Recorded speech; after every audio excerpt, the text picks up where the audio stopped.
कि जो मैंने सामग्री पढ़ी है उससे पेपर नहीं आया तो देखो, आपकी जो सामग्री है राजस्थान पूरे की सेम सामग्री है। कैसे? आपने गाइड पढ़ी है, किसी ने दूसरी गाइड पढ़ी हुई, मसाला सब में सेम, एक दूसरे ने कॉपी किया है।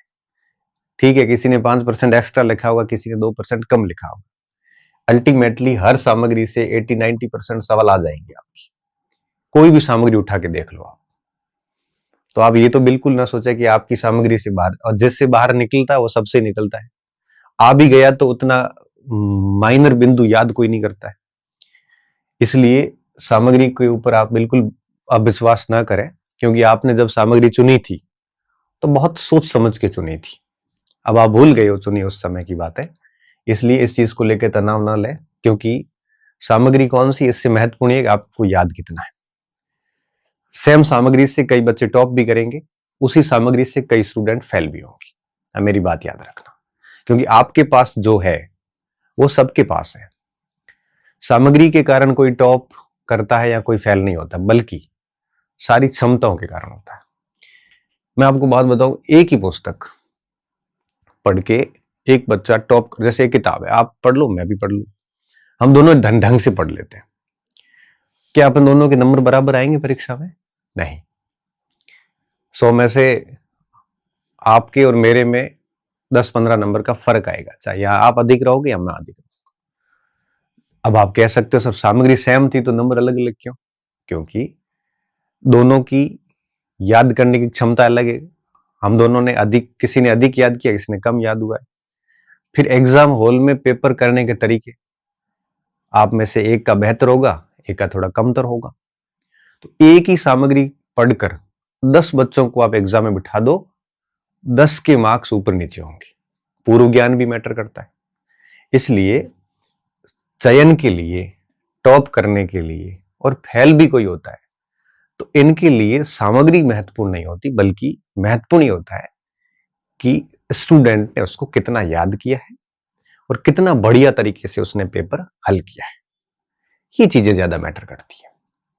सामग्री होने से क्या होता है? क्योंकि जैसे कोई किताब है, मान लो कि इसे कहते हैं कि इस किताब से 90% सवाल आते हैं, वो किताब 20,000 लोगों के पास में होगी, फिर चयन तो 40-50-100 लोगों का ही हुआ। फिर वो किताब पढ़ के भी 19,900 लोग फेल क्यों हुए, 100 ही पास क्यों हुए? अगर सामग्री अच्छी होने और 100% प्रश्न आने से अगर कोई पास होता तो वो सारे हो जाते हैं।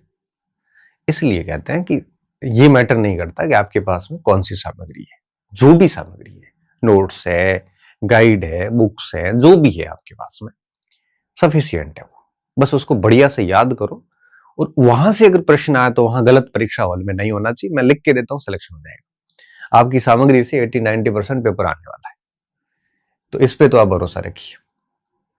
किसी बाहर चला गया तो, हालांकि तो का कोई जवाब नहीं होता, लेकिन अगर बाहर गया तो सबके ही जाएगा। और किसी के आ भी गया तो वो किताबें सारी याद किससे होती है? इसलिए निश्चिंत रहिए आप, सामग्री सबके पास समान है। एक डर ये होता है कि अगर पेपर कठिन आ गया तो, जैसा कि हमारे सर आलोक राज ने कहा कि पेपर बहुत कठिन देंगे हम। हाँ तो कोई बात नहीं, आरपीएससी की बात ही आपको फिर मेरिट नीचे आ जाएगी। अगर पेपर कठिन होता है तो आपके लिए अकेले के लिए थोड़ी है। हमें होश नहीं गंवाना परीक्षा हॉल में, पेपर कठिन आ गया, मैं गाड़ी 500 नंबर में डाल दूं, सारे सवाल कर दूं, कुछ नहीं करना है। पेपर कठिन आ गया, आपको लग रहा है आपकी सीमा से बाहर है, तो राजस्थान के सभी बच्चों की सीमा से बाहर होगा वो पेपर। फिर तो आपने बहुत ही युक्ति संगत तरीके से ढंग से अटेंड भी कर लिया, ठीक ठीक क्वालिफाई हो गए, 5-7 नंबर ऊपर लेके आ गए, तब नौकरी लग जाएगी। भाई कठिन आएगा तो नीचे कट ऑफ नीचे आएगी। 80% वाली जो कट ऑफ है ये 55-60 पे आएगी। सरल आएगा तो कट ऑफ ऊपर चली जाएगी। तो देखो ये अनुपातिक है, अगर कठिन है तो सबके कठिन है, और मैटर से बाहर गया तो पूरे राजस्थान से बाहर जाएगा। किसी किताब से आ भी गया तो वो सारी किताबें याद नहीं होती। इसलिए इन चीजों को लेके आप नहीं सोचें। बेहतर क्या है इस समय? बेहतर ये है कि अपने आप को अधिकतम समय अपनी सामग्री में डूब के रखें, अपना पूरा टाइम उस सामग्री में लगा के रखें। इतना फ्री नहीं रखें कि ये सब चीजें सोचने के लिए आपके पास वक्त हो। बेहतर ये है आपके पास जो सामग्री है उसको बढ़िया पढ़िए, और अभ्यास डेली करते रहिए, थोड़ा बहुत रिवीजन चलते रहने दो। 20-25 दिन का समय है, न तो कोई नई सामग्री लानी है, न फालतू आपको अपनी सामग्री पे अविश्वास करना है। और कठिन आएगा तो डेफिनेटली बढ़िया बात है, अच्छी तैयारी वालों के लिए तो बहुत अच्छी बात है।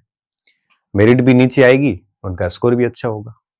कठिन आएगा तो कम तैयारी वाले बच्चे हैं जिन्होंने प्रदर्शन वाली पढ़ाई करी है, वो पहले ही शॉर्ट में बाहर हो जाएंगे और अच्छे बच्चे अंदर आ जाएंगे। आना चाहिए पेपर तो कठिन, मैं तो ये मानता हूं। और आज की तारीख में मार्केट में जितनी भी पुस्तकें चल रही है, ये सारी आरपीएससी के ध्यान में रखते हुए लिखी गई है। तो अगर कठिन आएगा तो ये सारी किताबें खरी उतरेगी, आप देख लेना। आप आज ही ये इस बात को मैं कह रहा हूं, आपकी सामग्री से कैसा ही पेपर आएगा, 80-90% सवाल आएंगे। अब आप ऐसे मत कहना कि सर आपकी नोट्स की आप वकालत कर रहे हो। मैंने नोट्स भी जारी नहीं किए हैं अध्यापक के, मैं सिर्फ ये बात कह रहा हूं कि सच में आएंगे।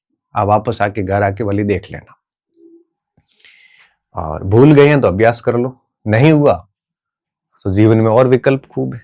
ऐसा थोड़ी है, एक जगह खत्म थोड़ी होता है। और अध्यापक इतनी बड़ी बात भी नहीं है कि यहां से फेल हो गए तो जीवन खत्म हो जाएगा, कुछ भी नहीं है। ठीक है, मस्त लाइट मूड में जाके देके आइए और पूरी ताकत के साथ देके आइए। हुआ तो सोने पे सुहा गए, नहीं हुआ तो 1-2 दिन बैठ के और अच्छा डिसीजन लेके एक और बढ़िया प्रयास कर लेना, जहां जहां अपने दायरे में चीजें हैं। इसलिए डर अधिक नहीं रखना है, सामान्य डर है तो कोई बात नहीं, ये मनोस्थिति है और ये रहेगी।